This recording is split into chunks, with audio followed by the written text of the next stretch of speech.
Don't know how to build a team from scratch or find good teammates? Dreamteam.gg, the ultimate team building platform. Find and connect with new players, coaches, and teams, manage and monetize your team, and get on a fast track to advance from novice to amateur and, if desired, a professional gamer. Join Dreamteam.gg today.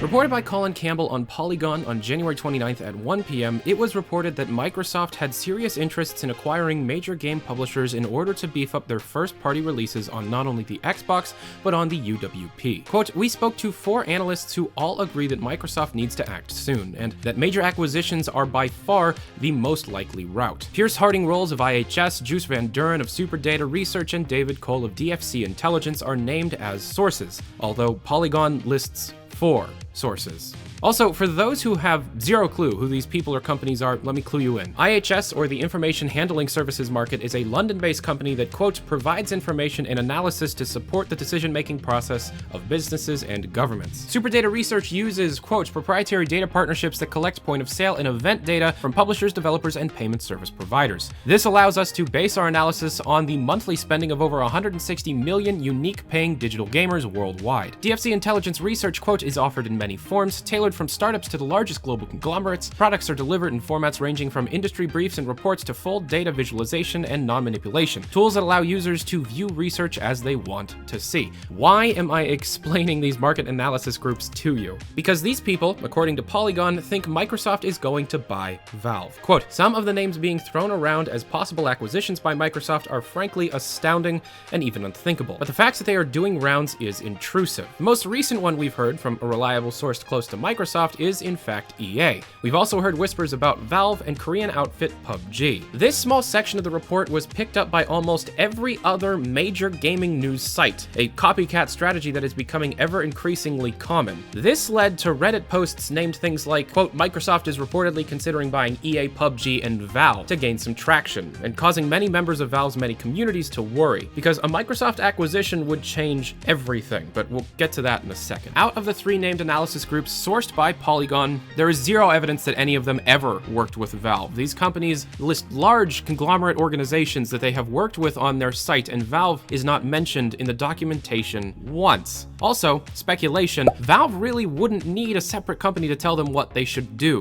We all know Valve does whatever they friggin' want. That's why we got VR and paid sprays instead of sequels. And with all of Steam's market research data to learn from, it seems incredibly unlikely that they would ever need another third party to tell them data. In response to this article, however, I contacted every person I know from Valve, and out of the ones that did get back, the information was news to them. David Kircher from the Nuclear Monkey software team brought on to Valve to make Portal 1 and current Artifact programmer, quote, I don't work for Microsoft, so I have no idea. Every time it's come up in the past, I've heard Gabe say something along the lines of, Valve has no plans to be acquired by tech giant of the day, so I wouldn't put much thought into it. Aiden Kroll from the Steam team, currently working on Steam U, the complete Steam UI overhaul, said, quote, lol, I hope not. Doug Lombardi, self-proclaimed VP of PR at Valve, said, quote, more context, please. And Henry G from Valve said on Reddit, quote, if Valve were to run out of money for some impossible reason, like if Gabe decides to spend all of our money on building a private Mars base and then just disappearing after draining the bank, well, Steam is a valuable asset, so we would likely be forced by the courts to sell it to another company. Also, unrelated, but Mr. Newell has commented on a possible acquisition by EA back in 2012 with, quote, Valve would sooner disintegrate than sell out to a major publisher. The following day, the same author, Colin Campbell, published a second article on Polygon on how a Valve acquisition would make sense and could still happen regardless of Gabe's opinion. Quote, in Valve's case, an acquisition comes with the massive power of PC games retail portal Steam, as well as the popular gaming brands like Counter-Strike and Dota 2. Microsoft is keen on exploring games as platforms at which Valve excels. But boss Gabe Newell, a former Microsoft employee, is known for his desire for independence and for his often scathing opinions about Microsoft's strategy. Still, our analysts were all open to Valve as a possibility. They said it would fit with Microsoft's desire to leverage PC gaming and the interest in the cloud, while also handling overpriced brands like Half-Life, Portal, Team Fortress, and Left 4 Dead, and offering an entry into esports. But all this hinges on Newell. It's possible he wants to focus on VR rather than digital retailing, and might be willing to spin off Valve's less interesting assets.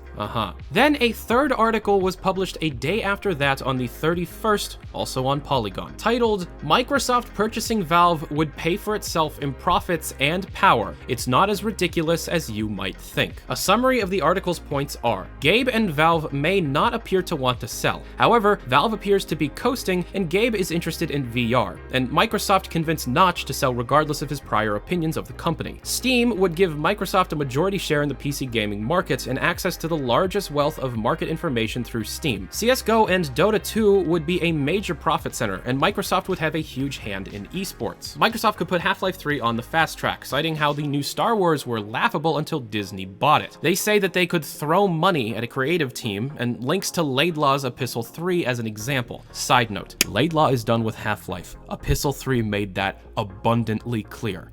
Double side note, that's also not how Valve works. So they would need to hire people whom have zero history with the company to produce the follow-up. Valve already can throw money at any dev team, but like a 20-something procrastinating on an essay, Valve is really just stalling until inspiration strikes. Now, whether or not they have the ability to finish any projects right now is up for debate, and another video topic altogether. Quote, Microsoft could ship it as part of a purple box with Left 4 Dead 3 and Portal 3, which are the other series that have sat dormant as Valve rakes in the cash from other ventures. Valve is sitting on a wealth of IP that is severely underutilized, and Microsoft has all the reasons in the world to bring all these exclusives out of retirement.